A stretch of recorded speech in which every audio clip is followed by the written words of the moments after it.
Otep à tous, bienvenue sur la chaîne des panafricanistes par essence, par conviction et par excellence. Celle des citoyens qui émitent par nécessité et obligation de combat. Nous sommes une chaîne qui n'est guidée que par nos ancêtres et rien que par les ancêtres qui appartiennent à l'égrégore du monde noir. Par conséquent, nous ne croyons en aucun Dieu venu de l'étranger. Toutefois, cette vidéo n'est aucunement destinée à inciter à la haine ou à la violence, car nous menons un combat qui est d'abord et avant tout spirituel, intellectuel et démocratique. Ensuite, il est politique, géopolitique et géostratégique, contre l'impérialisme, le colonialisme, le néocolonialisme et l'endocolona, qui sont tous qualifiés de crimes contre l'humanité. Nous menons ce combat sur la base du principe fondamental que nous avons hérité de nos ancêtres kémites, qui est celui de la Mahat, c'est-à-dire solidarité, vérité et justice. Vous êtes donc en droit de connaître la vérité, et nous avons l'obligation de vous dire la vérité, rien que la vérité, afin que justice soit rendue au continent africain. Et ça, c'est notre modeste contribution dans cette noble lutte en faveur de la souveraineté, la dignité, la solidarité et l'unité africaine. C'est exactement ça que nous appelons le panafricanisme. Bien-aimés frères et sœurs, nous avons entendu des bruits, des rumeurs, comme quoi il y avait un coup d'État en cours au Congo-Brazzaville il y a 2 jours de cela. Jusqu'à ce que le gouvernement, par la voix du porte-parole, de leur porte-parole, est venu démentir toutes ces allégations en expliquant que rien ne se passait et que le président était à Washington, aux États-Unis, et que son séjour se passait très bien, sans inquiétude et autres. Suite à cela, je me suis dit, il y a beaucoup de gens qui ne connaissent pas le Congo. On parle du Congo sans le connaître. Il faut donc essayer de parler un peu du Congo. Qu'est-ce que le Congo-Brazzaville? Qu'est-ce qui se passe au Congo-Brazzaville? En tant que docteur en sciences politiques, je veux aborder cette fois-ci, non pas l'aspect politique en tant que tel, mais l'aspect historique. La politique historique, notamment la politique de coup d'État au Congo-Brazzaville. Le Congo-Brazzaville, comme tous les autres pays africains, a connu aussi plusieurs coups d'État, qui se sont d'ailleurs terminés par l'effusion du sang, l'assassinat, les crimes des innocents qui sont morts, comme le président Massamba Deba, comme le cardinal Émile Biayenda, comme beaucoup tant d'autres sont morts dans les différents coups d'État qu'il y a eu au Congo-Brazzaville. Ce sont les faits, je vous donne des faits. Je ne rentre pas dans les analyses, je vous donne des faits, ce qui existait, ce qui existe, que vous pouvez vérifier. Il y a eu le coup d'État contre Massamba Deba. Il y a eu, d'abord Massamba Deba lui-même, il a pris le pouvoir par un coup d'État institutionnel, une révolution en quelque sorte. Après, il y a eu le coup d'État contre Massamba Deba, le coup d'État de Marien Ngouabi, qui a pris le pouvoir à Massamba Deba. Ensuite, après ça, il y a eu le coup d'État contre Marien Ngouabi lui-même. On ne sait pas, la conférence nationale n'a pas été précise là-dessus, on n'a pas mis le doigt directement sur quelqu'un, on a accusé Sassou Nguesso et beaucoup de gens ont parlé de ça. Mais quand Marien Ngouabi est mort, il y a un fait qui est frappant, c'est que son ministre des hydrocarbures, qui est actuellement l'ambassadeur du Congo au niveau de la France, M. Rodolphe Adada, était à Paris pour signer des nouveaux accords de pétrole.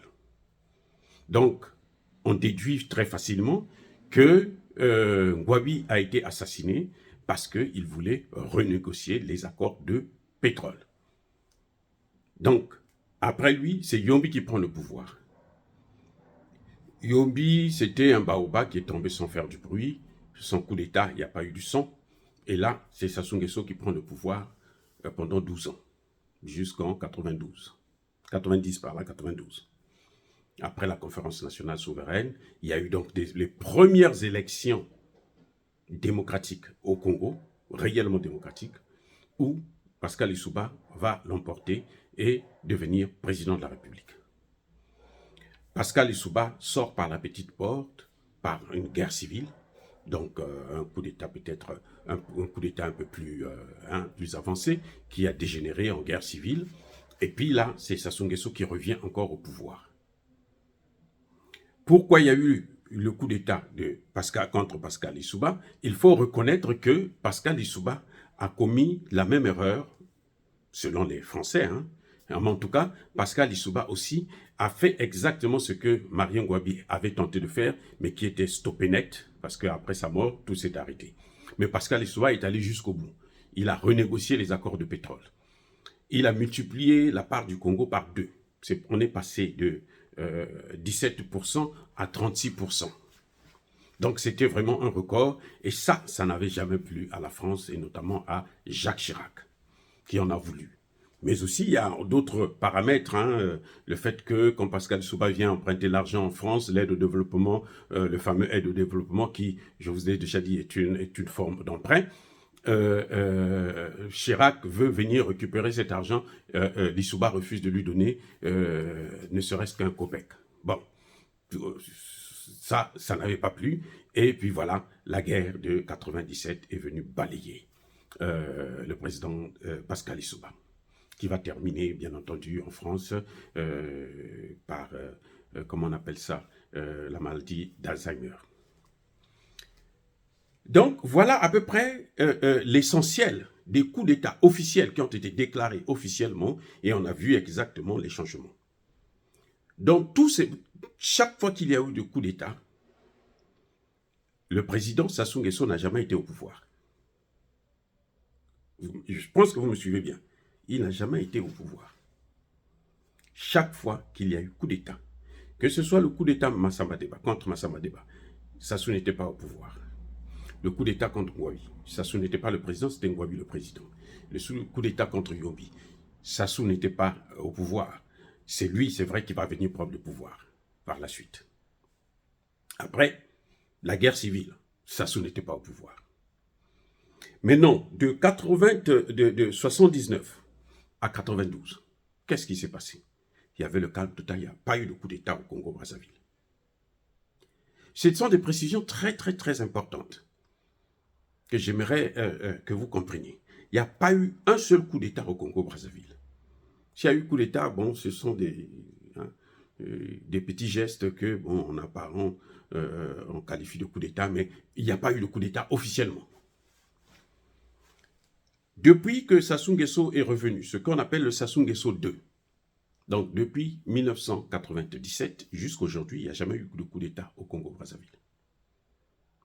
Alors, qu'est-ce que nous remarquons? Quelle est la remarque qu'il faut faire? C'est que quand Sassou Nguesso est au pouvoir, il n'y a pas de coup d'État. C'est pour dire à ceux qui croyaient qu'il y avait un coup d'État en cours, eh bien, Sassou Nguesso qui est au pouvoir, avec lui, il n'y a pas de coup d'État. Voilà.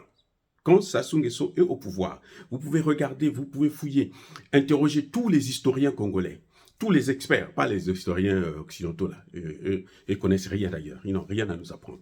Je dis bien, nous-mêmes, nous les Congolais, quand Sassou Nguesso est au pouvoir, il n'y a pas de coup d'État. Parce que la conférence nationale qui a débouché aux élections, qui ont amené Pascal Lissouba au pouvoir, ce n'est pas un coup d'État. Non, ce n'est pas un coup d'État. Là, vous le savez très bien.